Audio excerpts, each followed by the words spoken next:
Hi, well, welcome everyone to the latest instalment of the Atrial Fibrillation Management Masterclass. I'm Dr. Karen Phillips. I'm a cardiac electrophysiologist and I'm the director of the Brisbane AF Clinic. Now, today I want to talk with you about atrial fibrillation and the brain. This is an old condition, but we have lots of new knowledge around how atrial fibrillation causes brain injury and perhaps what we need to be doing to protect the brain for AF patients. So we're going to talk about AF in the brain, strokes, bleeds, and dementia today. So I suspect that a lot of this information might be new to you, but this is essentially what I'm going to walk through today. We're going to look at the spectrum of injury that can occur with the brain with atrial fibrillation, including ischemic stroke and microemboli, cover hemorrhagic stroke and microbleeds.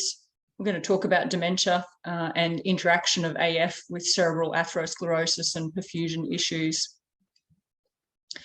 We're going to do a bit of a deep dive into AF-related stroke. What do we really mean by that? And of course, we're going to have a look at how do we protect the brain for these patients. And we're going to touch on issues such as AF ablation, of course, talk in detail about anticoagulation, have a look at left atrial appendage device occlusion, which is a new therapy you may or may not be aware of for stroke prevention, and have a look at vascular risk modification and correcting cerebral ischemia and why it might be important in this patient group. Okay, so here we go. For most of us, this is what AF-related stroke looks like and what we understand. So a chunk of blood clot flies off from the heart, lodges in a cerebral artery, and causes a fairly sizable cortical stroke. And that's what we're seeing on this patient CT scan arrowed there, a large area of cortical ischemic stroke. But this is also thromboembolism from atrial fibrillation. And since we've had the advent of MRI scanners, we're seeing lots more in patients' brains that's answering a lot of questions, but also asking a lot more. So these tiny little dots here are ischemic lesions. Obviously, there's a couple of them, so it suggests an embolic phenomenon. These are also atrial fibrillation-related emboli, and it could be clinical, found as a result of a neurological event, or they could be silent. They're discovered for other reasons on patients' MRI scans. So stroke in atrial fibrillation, typically we talk about cardiogenic embolism, so thromboembolism, blood clots traveling off from the heart related to atrial fibrillation. This is basically a slide from a medical textbook, and just a reminder that stroke is predominantly ischemic in origin, although around 15% of strokes are primarily hemorrhagic intracerebral bleeds. And out of ischemic stroke, the most common cause of ischemic stroke in Australia is atherosclerotic cerebrovascular disease. So same as a myocardial infarction, you can get cholesterol plaque that leads to occlusive atherosclerotic stroke. Of course, you can get lacuna stroke, so small vessel disease, hypertension, diabetes causing stroke, and other causes of stroke such as migraine or dissections. But typically atrial fibrillation we think of as cardiogenic embolism. But did you know that the natural history of patients with atrial fibrillation also includes primary hemorrhagic stroke? When the penny drops with this, it obviously highlights a huge conundrum that we have in terms of we're usually protecting patients with AF from stroke with anticoagulation, but if a small percentage of them are going to have a hemorrhagic stroke, then we've got a problem with our therapies.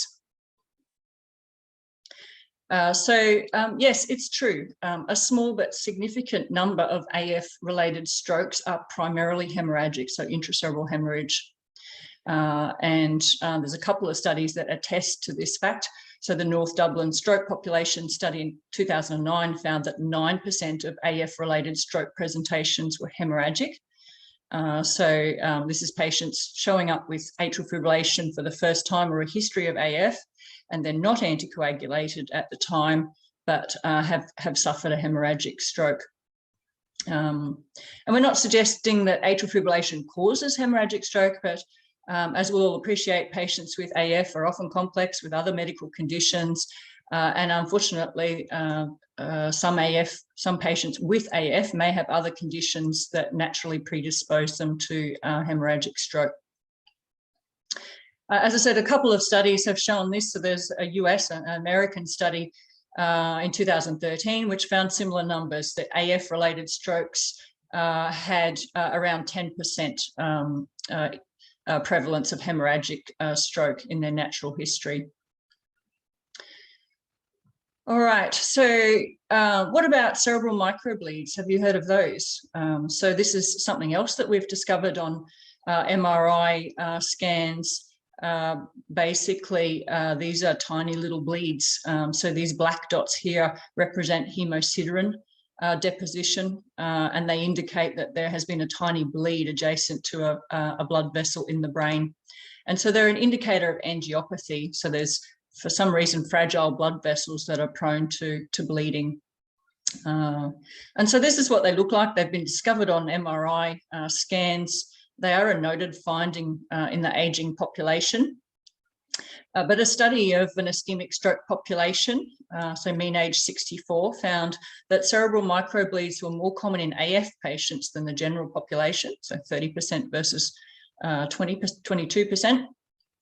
And probably not surprisingly, they're more common with anticoagulant use, so 36% versus 22%. So what do cerebral microbleeds mean? Well, apparently they're not good. So the significance in other studies has suggested almost 5 times the risk of suffering an intracerebral hemorrhage if you're discovered to have cerebral microbleeds on an MRI brain.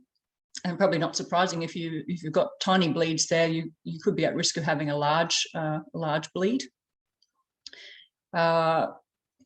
Increased risk of death, almost double the risk of death if you have cerebral microbleeds. And also increased risk of dementia, odds ratio 1.7. So not quite the doubled risk, but significant increased risk of dementia if you have cerebral microbleeds. So these tiny bleeds are probably causing repetitive multiple areas of injury across the brain and leading to global cognitive dysfunction. All right. Another did you know fact, as I said, we have lots of new knowledge that we've been accumulating around atrial fibrillation over the last couple of decades. So did you know that AF ablation prevents dementia? So this was a basically surprising result that came out of a data collection study. So this was the Intermountain Heart Study in the US. So basically 38,000 patients' data was collected from hospital systems, and they were mainly looking to have to I guess ask the question, what information do we have around patients with no AF, seen here, patients with a history of atrial fibrillation that can be detected from hospital records, and then what about those patients that show up as having an AF ablation? So as I said, this is a data dredging exercise, so it serves some purpose, but we have to be a bit cautious about interpreting the results. And the big questions that they were hoping to answer really were, how does AF ablation affect, mortality, prospect of heart failure for these patients, and history of stroke? And I won't go into, these other findings today, but what they didn't expect to find in this study was that patients who had AF ablation had a reduced incidence, prevalence of dementia, and not just vascular dementia as we might expect, for a cardiovascular condition, but all-cause dementia, Alzheimer's dementia, senile dementia, vascular dementia. So what could be the reason behind this? Because it's been shown to be true that AF ablation does help prevent dementia. So let's have a look. Basically, sinus rhythm is probably better for cerebral perfusion, and cognitive function is probably the bottom line here. But cerebral atherosclerosis, which is going to be common in AF patients, as I said, with other cardiac and medical conditions, basically there are multiple lines of evidence that now link the severity of cerebral atherosclerosis with Alzheimer's dementia. So studies show more severe occlusive disease of cerebral large vessels and circle of Willis in Alzheimer's patients as compared with non-dementia. It seems that Alzheimer's dementia, which we think has some underlying causes related to aging and genetics and inflammation and amyloid plaques, but it turns out there's an interesting and significant interaction with cerebrovascular disease that's contributing to dementia in Alzheimer's patients. So this study had a look at basically the rates of significant stenoses, occlusive disease within the large cerebrovascular arteries, and compared in blue here with non-demented controls, compared with patients with Alzheimer's disease. And what you see here is basically a disproportionate number of patients with Alzheimer's disease had severe occlusive cerebrovascular atherosclerotic disease. The conclusion is that obviously the severity of any type of dementia will be worsened by hypoperfusion. And I guess we do lots of stress tests to pick up myocardial ischemia, but currently we don't have many tests to, stress tests for the brain to pick up cerebral ischemia. And so a number of dementia patients may be experiencing cerebral ischemia, and perhaps we don't necessarily recognize that's part of the process. So there is a hypothesis now that hypoperfusion and cerebral ischemia contributes to cerebral injury and the Alzheimer's dementia process. And of course, cerebral atherosclerosis is therefore likely to impact all types of dementia and cognitive decline. So aggressive vascular risk modification, statins, blood pressure control should be beneficial for all dementia patients. And obviously, coming back to why AF ablation prevents dementia, sinus rhythm may also be beneficial, obviously, in the atrial fibrillation population at protecting cerebral perfusion and cognitive function. So now we have a bit of a better picture about how dementia may occur in patients with atrial fibrillation, what the different mechanisms are. As I said, there can be brain injury from microemboli, macroemboli leading to clinical strokes, bleeds, microbleeds, cerebral hypoperfusion if patients have atherosclerotic disease combined with the poorer hemodynamics from atrial fibrillation.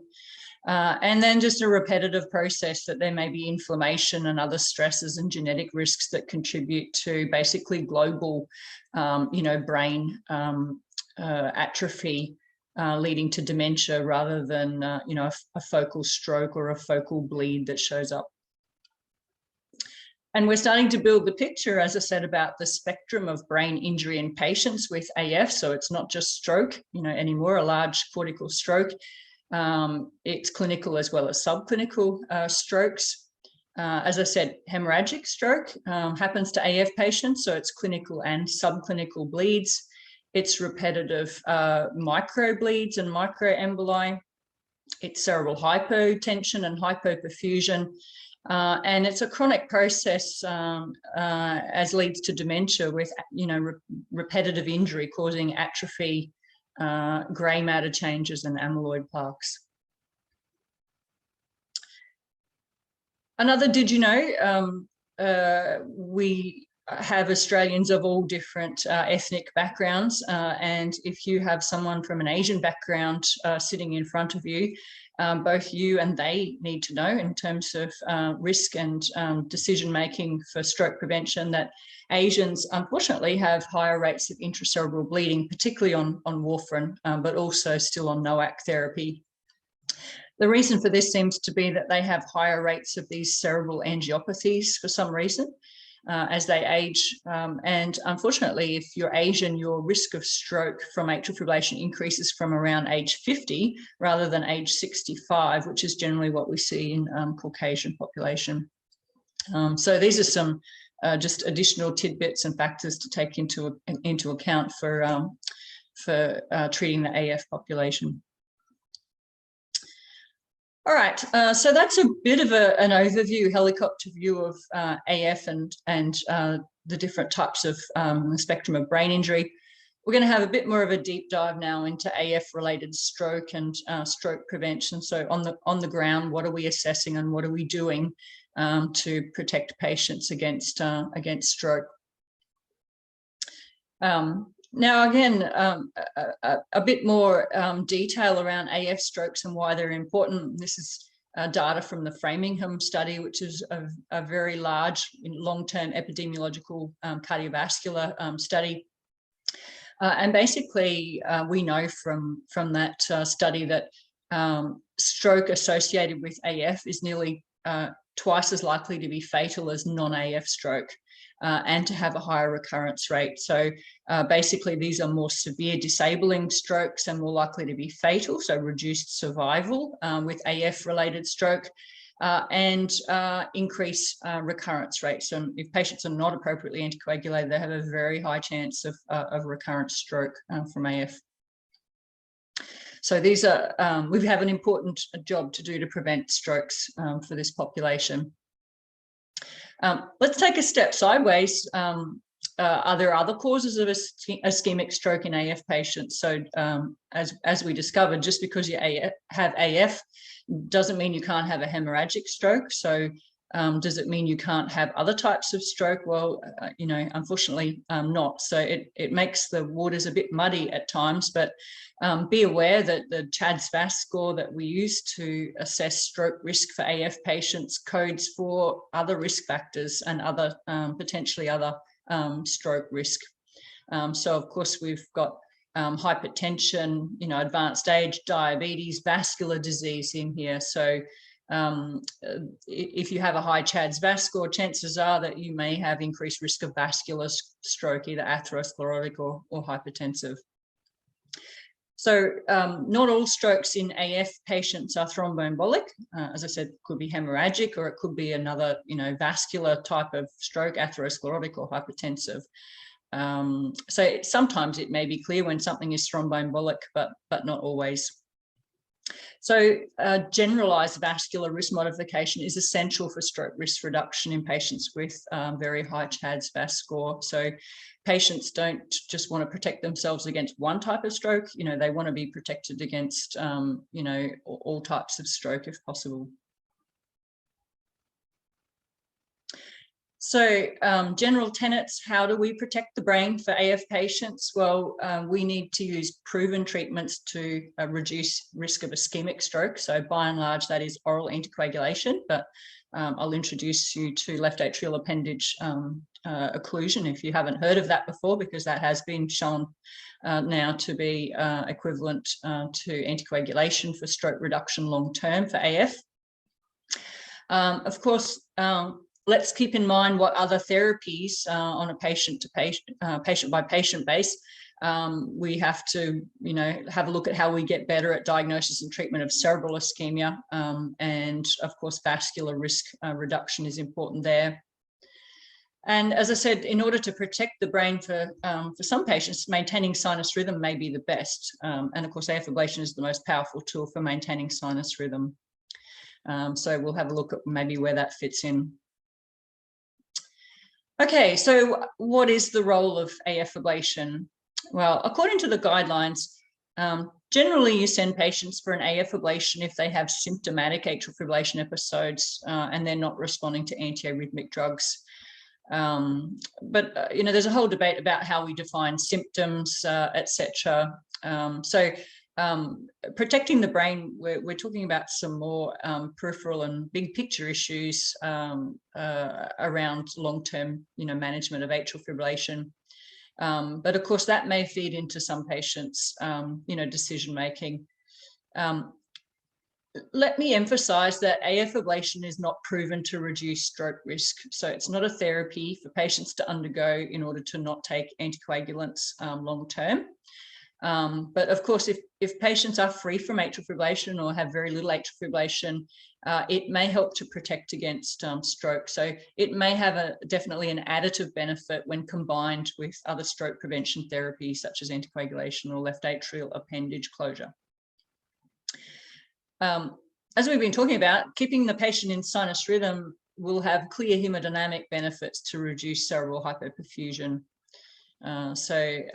It definitely has a role in protecting the brain, whether it's, you know, something that you referred directly for, but certainly it's going to be one of the benefits for patients who undergo AF ablation.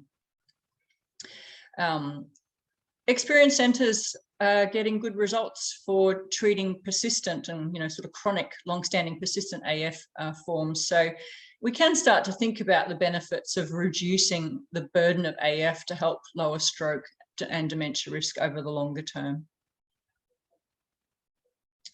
All right. Let's talk a little bit more about oral anticoagulation. We'll get back onto the mainstream stroke prevention here.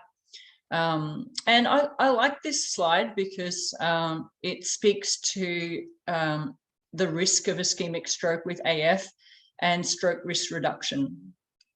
So we know that patients with AF, according to their CHA2DS2-VASc or increase in CHA2DS2-VASc score, have basically a linear increase in their risk of stroke.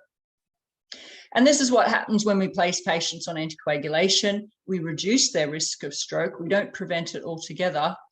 And essentially that risk comes down by around 2/3. So oral anticoagulation reduces AF stroke risk by around 66%. Why isn't it 100%? Well, it's not a perfect world. These aren't perfect therapies. And as I said, these patients are probably having other types of ischemic stroke, such as hypertensive or atherosclerotic stroke, and anticoagulation is not necessarily going to prevent that. Since the initial reports on AF ablation protecting against dementia, there have been studies looking at, well, does oral anticoagulation lower dementia risk? And indeed it does. And it makes sense, doesn't it? Oral anticoagulation helps prevent major strokes, but it also probably helps to prevent some of these cerebral microemboli and repetitive brain injury. And so this study published in 2018, basically another data dredging exercise, but looked at a European population of over 160,000 patients with atrial fibrillation. And you can see that the incidence of dementia was highest if you had a history of AF and never received anticoagulation, and basically a dose-dependent reduction in the incidence of dementia according to how much of the time you were on anticoagulation appropriately. So we need to be telling our patients it's not just big strokes, which obviously they're worried about, but anticoagulation will reduce your chance of developing dementia if you have atrial fibrillation. All right, we're spoilt now with novel oral anticoagulants, or direct oral anticoagulants as they're called. We hardly use warfarin anymore. These medications have made it easy to encourage patients to, prevent stroke by taking them. But it's not a perfect world because, in the major studies, 2 to 3% of patients on NOACs have major bleeding events. Even while you're being carefully observed in a study, a fifth to a quarter of patients stop their anticoagulation. So anticoagulants long-term aren't popular with patients, and compliance is definitely an issue. Anticoagulants protect you against stroke and dementia, but only if you take them right. What are the alternatives? Well, for a long time there had been this hypothesis of atrial fibrillation embolic stroke, that perhaps most of these clots originate from the left atrial appendage, and maybe there's a local solution that we don't have to thin the blood everywhere. Maybe if we could just deal with the left atrial appendage, we could prevent AF stroke. And indeed, studies do suggest that the majority of strokes come from clots that form in the left atrial appendage. It's a perfect little cul-de-sac and blind pocket where clot could form. And this is a transesophageal echo image showing a left atrial appendage, and I've just circled here that large solid clot that's sitting in there waiting to embolize. So from that hypothesis came, well, is there a way to simply close off the left atrial appendage so there's nowhere for blood clot to form? And of course, the original randomized control study of the Watchman device that you're seeing here was published in 2009. Compared with warfarin, it was shown to basically provide similar efficacy for stroke prevention. And these procedures are now mainstream. It's a catheterization procedure performed keyhole from the groin, and it takes around an hour, generally with transesophageal echo guidance, to place a plug basically in the ostium of the left atrial appendage, which seals over to provide long-term protection without needing to stay on anticoagulants. This is some of the data. We're just going to touch on this today so that you're aware of the therapy and that you know that it's efficacious for stroke protection. So there were a couple of randomized controlled trials performed with the Watchman device versus warfarin back in the day. And basically what we saw was similar efficacy of warfarin and Watchman for preventing all-cause stroke. And perhaps something in favor of Watchman, that there seemed to be reduced cardiovascular death. And the theory behind that is that if patients don't have to take anticoagulants, they may be protected against some of the long-term complications that maybe, blood thinners could cause. So left atrial appendage device closure is an efficacious therapy for preventing all-cause stroke in atrial fibrillation. What is the current place of left atrial appendage device occlusion in Australia? Well, as I said, it is proven, and obviously the big benefit is patients aren't subjected to long-term risks of anticoagulation and bleeding complications. But due to funding restrictions, this type of therapy is generally only offered to patients who've already suffered previous bleeding complications or are known to be high risk of bleeding, or other types of lifelong contraindications to oral anticoagulation. So the majority of AF patients are still going to be offered and take oral anticoagulation as their mainstay of stroke prevention. But recognizing that it's great to have all of these different options for patients now, because the ideal stroke prevention therapy would be something that's safe with no complications, reduces the risk of stroke and no increased bleeding risk. It wouldn't interact with other medications, as was often the case with warfarin and is still the case with, the NOACs on different levels. We've been talking about patient compliance. Anticoagulants, if a quarter of our patients stop taking their anticoagulants over time, they're not going to be protected against stroke. Whereas left atrial appendage device occlusion is permanent and 100% patient compliance subsequently. And of course, if patients have device occlusion, they have uninterrupted protection, whereas it's always going to be the case that there will be gaps in therapy for patients on anticoagulants if they have to stop it around the time of surgery or as a result of falls or injuries or other reasons. So we are always going to be faced with this challenge when we're managing patients about balancing the prevention of stroke and avoiding complications such as bleeding. So this will factor into our individualized assessment and what therapies are most appropriate for what patients. How do we assess stroke risk and apply anticoagulation? Well, you remember the CHADS-VAS score. We've been talking about it already, but a quick reminder about how we calculate it. So congestive heart failure, hypertension, age, over 65 scores 1 point, over 75 scores 2 points. Diabetes, vascular disease, history of stroke scores 2 points, and female sex increases risk. And the higher the CHADS-VAS score, basically we have almost a linear increase in stroke risk as a result. So who should be anticoagulated? And this can be a bit confusing because the guidelines have been changing recently. But in general, if you score 0 points and have no risk factors, you do not need to be anticoagulated. If you have any points on the board, so if you score at least one risk factor, then you should consider anticoagulation, and that's basically a patient by patient decision. And if you have 2 or more risk factors, then generally you should be recommended anticoagulation because your risk of stroke will be reduced by taking anticoagulation. A quick comment about female sex. As I said, it's still a fact that that women have a higher risk of stroke than men with AF at a younger age. So it doesn't really count for other risk factors. But essentially this differs a little in guidelines around the world now. But I still recommend to female patients over the age of 65 that they should be considering anticoagulation. There is an age related increase in risk for women versus men. What are the rules of thumb for anticoagulating patients for AF? These are mine. They're pretty simple.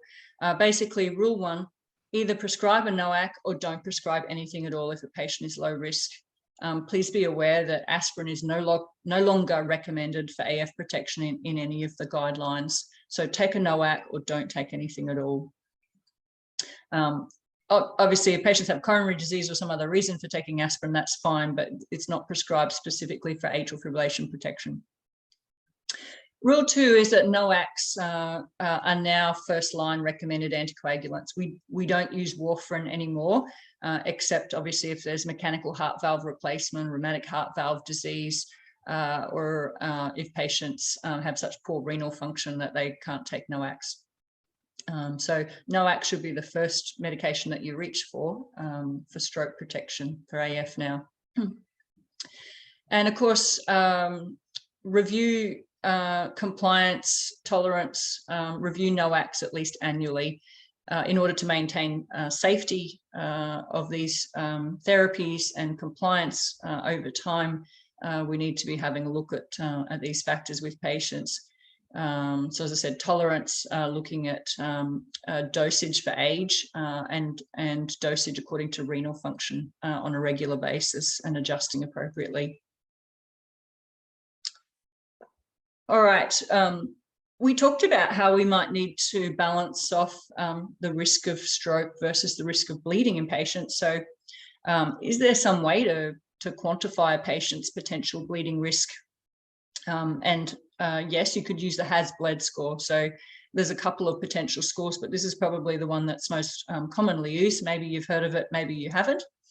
But research supports that patients with these particular risk factors have higher risk of bleeding on anticoagulation. So the HAS-BLED stands for hypertension, and basically what this means is uncontrolled hypertension. So obviously patients could have a vascular bleed if their blood pressure is consistently too high. So usually that systolic's over 160 millimeters of mercury, for example. So not just history of hypertension, but patients who perhaps have labile or difficult to control hypertension. The A stands for renal or liver dysfunction. So of course, patients with renal failure or liver failure have increased risk of bleeding. And you score 1 for each of those conditions. Patients with a previous history of stroke, unfortunately, their brains have been injured, and that suggests an increased risk of intracerebral bleeding on anticoagulation. If patients already have a history of bleeding problems or complications, double points there, because obviously that's a good predictor that they could run into problems again on anticoagulation. Labile INRs, obviously this relates to warfarin, and obviously predicted increased risk of bleeding if warfarin levels shot high and were out of range. Elderly patients, so over the age of 65, increased frailty predicts bleeding complications, and concomitant drugs or alcohol abuse. So if patients are required to be on antiplatelets or other medications which might confer increased bleeding risk, or alcohol abuse, that adds into the score. And of course, a high risk score is deemed to be 3 or above. All right, so keeping all of this in mind, we have great options now for individualizing stroke prevention. It increases the complexity, of course, understanding all the ins and outs of all of the risks and risk scores and treatments, but it enables us to customize this for patients a little better, because there really is no one size fits all. So for a patient sitting in front of you, individualized stroke prevention options will be informed by these various issues of stroke risk and bleeding risk. What would be the interventional or procedural risks of device occlusion versus the long-term risks of oral anticoagulation for each patient, if that's a consideration. What about medication compliance? As I said, anticoagulants don't work if you don't take them, and obviously there are long-term cost issues as well for these different therapies. And there are healthcare economics. As I said, for the time being, left atrial appendage device occlusion is really only offered to patients, who would have problems on anticoagulation. It's not open to everyone, and that's basically a healthcare economic decision. And of course, stroke prevention treatments will also depend on patients' vascular risks, as we've touched on. So this gives us a better overview now of how we protect the brain for AF patients in 2022. And as I said, basically it's all these issues. So we have to understand the spectrum of brain injury, use proven treatments to reduce stroke, which is either oral anticoagulation or left atrial appendage occlusion. We should refer for AF ablation in selected cases when it seems important to maintain sinus rhythm for cerebral perfusion. And we need to keep our mind open to other therapies which will aid our patients. So better diagnosis and treatment of cerebral ischemia, aggressive vascular risk reduction, as a basic tenet in all of these patients. So that's the end of the presentation. Let's get on and have a look at some case studies, which I hope will illustrate a little bit more how we might be able to individualize stroke prevention and use these therapies safely in all of our AF patients. So the first case study today is Gerard. He's a 73-year-old male, and he made an appointment today because he's been worried about experiencing intermittent palpitations. You've known him for some time. His medical history already includes type 2 diabetes, and he has some nephropathy with that. His creatinine is a little elevated at 140 micromoles per litre, and that gives him an eGFR of 35 mils a minute. He's got obesity and also some gout issues. His medications, he's on empagliflozin, some atorvastatin, ramipril, or his diabetes therapy, and some allopurinol for his gout. On examination, blood pressure seems fine today. He hasn't had a history of hypertension, lucky for him, but his pulse is a little fast and it's definitely irregular. So ECG today basically confirms atrial fibrillation with rapid ventricular response, 118 beats a minute, thereabouts. Nothing else that's flagged on there. Okay, so management plan. And of course, comprehensive management of AF, I've covered, in another presentation, but three-pronged approach. So basically, we need to stand back and take a look at the big picture. Does Gerard have other cardiac conditions that we're missing here? We should get an echo or a stress echocardiogram looking for ischemia, cardiac ischemia in him. Have a look at his other AF risk factors, take an alcohol history, sleep apnea screening, maybe a bit more of a detailed blood pressure profile now. Rhythm plan. He's tachycardic today, so you decide, look, we should just start some rate control today, and you think it's safe to add metoprolol 25 milligrams twice a day. And you talk to him and say, because of complexity perhaps of his diabetes and other medical conditions, he might be someone to send straight on to a cardiologist, to manage his atrial fibrillation and some of that decision making as to whether, or what therapies he might need to maintain sinus rhythm.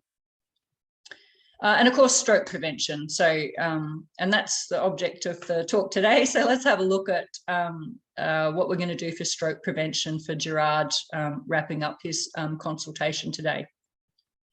So his stroke prevention plan, you note his CHADS-VASc stroke risk score is 2. So his diabetes and his age over 65 gives him 2 points. And that tells us that he should probably be recommended to start anticoagulation and take it long term. His has-bled bleeding risk score, you think, okay, I've learned about this, I better, you know, start tabbing this up for patients and see how it helps me.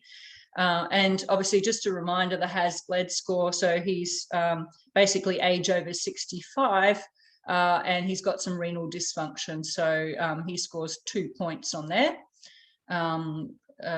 Remember, 3 is high risk, so we think, okay, well, there's no risk of bleeding ever, but it's not high risk. So we're going to start a NOAC, and you note because of his renal function that he needs a dosage reduction. And you can choose any of the NOACs in the end, but there's certainly evidence for apixaban being safe down to EGFRs quite low. And obviously his EGFR at the moment, 35 mils per minute, but maybe it'll fluctuate in future. And you think, well, maybe it's the safest option to use the apixaban in case he has, you know, poorer renal function in future or fluctuation. And lastly, you tell him, look, this is something else to add to a, you know, chronic disease management plan and a team care plan that we're going to continue to take a look at, you know, the AF issues over time and with an annual review. And you note that you're going to review his anticoagulation at that stage again. All right, so that was Gerard. He should be, you know, pretty straightforward from your point of view. You've probably seen someone like him before and started a NOAC in that way. Case number 2 is 81-year-old female Lydia. She's a nursing home resident, and you were contacted to see her because of an irregular pulse that was detected on OBS at the nursing home. She has a past medical history of hypertension. She's in the nursing home partly because of early dementia issues. She's had memory loss problems, and the staff update you that she has had a recent fall. No major injury, but noted. Her regular medications are Coveram, perindopril and amlodipine, 10/5 milligram combination tablet daily, and some Aricept for her dementia. And when you examine her, her blood pressure is 116 on 65 millimeters of mercury, and her pulse is irregular, 95 beats per minute. So remember this blood pressure, because we're going to come back to that at the end of the case study, 116 on 65. But next step, you do an ECG for Lydia, and yes, it shows atrial fibrillation, so 95 beats a minute, atrial fibrillation, otherwise normal ECG.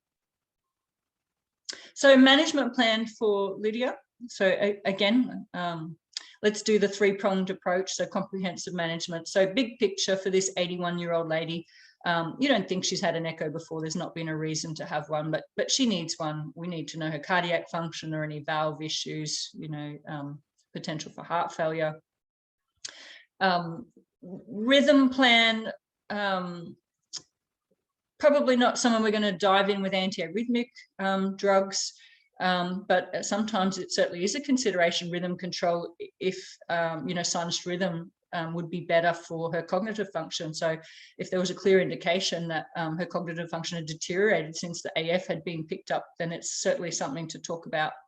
But otherwise, antiarrhythmic drugs, we need to be very cautious in elderly females. Females have a higher rate of adverse events related to antiarrhythmic drugs.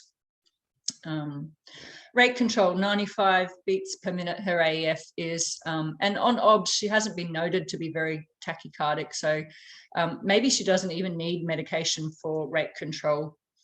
But these are all things to think about and make a decision. As long as patient's heart rate generally is under 100 beats a minute at rest with AF, that is okay rate control. And so stroke prevention, let's have a look at for Lydia. So she's age 81, her CHA2DS2-VASc score is 4, so advanced age, over 75, so 2 points for age, 1 point for female, and 1 point for her history of hypertension. So her CHA2DS2-VASc score is 4. Her has-bled bleeding risk score, so a reminder about that. Basically, she is elderly, and the history of hypertension, so her score, sorry, is 2 there. So no, I'm correct. It is 1 because she doesn't have uncontrolled hypertension. The risk of falls is a concern. So we're trying to decide, should we anticoagulate Lydia? So her CHA2DS2-VASc score is high. So the answer is yes. Her bleeding risk score is not particularly high. We're worried about falls, but lots of studies show that the benefit of anticoagulation far outweighs not prescribing it for patients with a history of falls. So falls is not a valid reason to withhold anticoagulation. So we prescribe a NOAC for her, and in this case, I've just suggested rivaroxaban 20 milligrams daily. Normal renal function, there's no age reduction with rivaroxaban at all, but you could choose any of the agents, obviously. And I'll come back to blood pressure because this is one situation where you prick up your ears and think she's had a fall. She's on therapy for hypertension, but 116 on 65 millimeters of mercury is arguably blood pressure that is too good. We want to reduce blood pressure readings for patients with hypertension, but probably a systolic of 135 or above is more appropriate for good control. And you worry that, maybe she's had some hypotension, which has contributed to, the fall.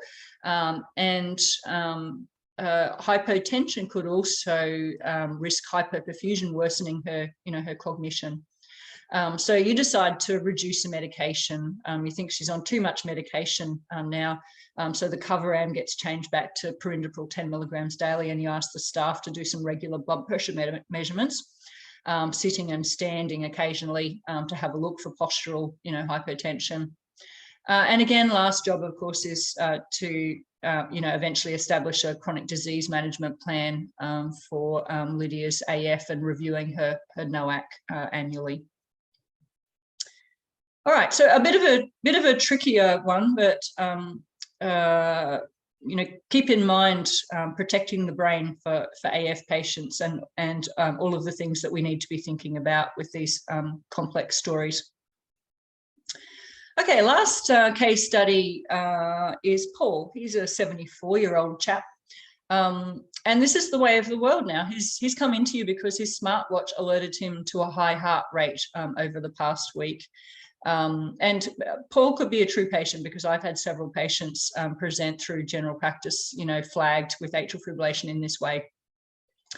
Paul's history already includes a coronary stent. He's got ischemic heart disease. He's treated for dyslipidemia, but he's also had a history of prostate cancer and previously required radiation therapy, and he's on an anti-androgen. And he's had some troublesome PR bleeding issues ongoing because of radiation proctitis from his therapy. His current medications are aspirin because of his stent, atorvastatin, and his Zoladex injections. On examination, his blood pressure 132 on 78 millimeters of mercury. It's okay.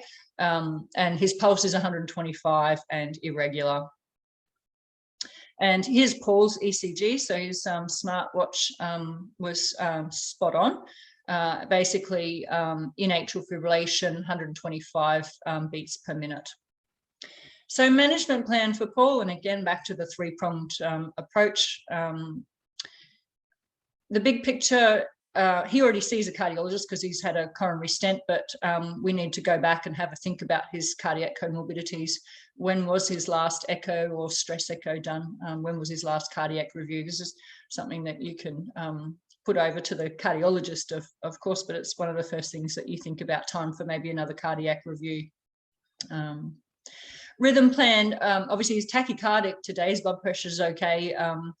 So again, you institute just some safe rate control, some metoprolol, 25 milligrams BD should get his heart rate down safely. while you get him back to the cardiologist to decide on some bigger decisions around how they manage the AF, perhaps with rhythm control plan. And of course, stroke prevention, we need to have a look at today. So what's the stroke prevention plan for Paul? So his CHADS-VAS score is 3, so he's age over 65, and he has coronary stent, and what else did he have? Hypertension? I don't recall. Sorry, so his CHADS-VAS score is 3. 2 and above, we need to anticoagulate. So that's pretty straightforward that he needs to be anticoagulated, you think.